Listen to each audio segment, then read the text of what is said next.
Usually when I look in the mirror, I feel like I'm that. I have to tell you guys, I am like so tired of talking about representation. The problem that I have with this conversation about representation is that sometimes that's all we talk about, and then we're no longer talking about like human experiences. People get into these relationships where they feel like they have to be monogamous because society says that's the only option for you. That's not an option for me. Tribe feminism is a feminist framework that I started a few years ago because I was really interested in looking at trap music and trap culture specifically as a site for a unique kind of feminism as opposed to only a site of like misogyny and sexism against women, mainly Black women who exist within that space.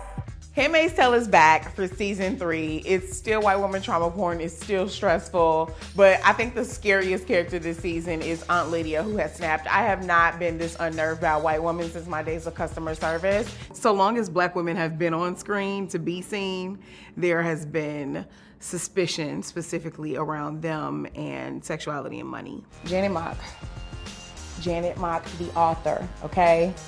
The speaker, the director and producer of Pose. You know her? Our girl just got a multi-year overall deal with Netflix, making her the first out trans person to have that much creative control at a major content company.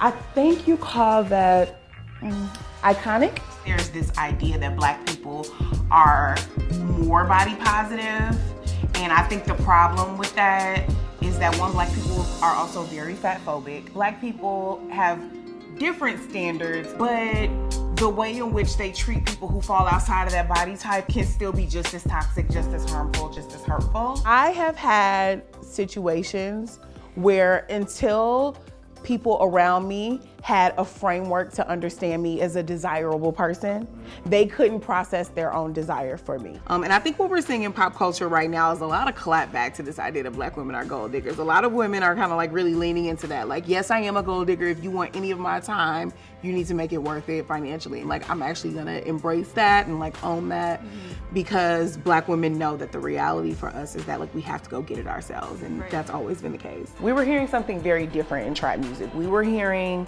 stories about women having agency. We were hearing women negotiating their bodies, negotiating money, negotiating sexuality on their own terms. I love that my body is also, it gets to be such a source of pleasure, and like that I get to enjoy it like visually and physically. Men in Black International is not that great, but I didn't go to see a good movie. I went to see Tessa Thompson in a suit, and that's what I got. I told you I was gonna get dragged out. That was a drag?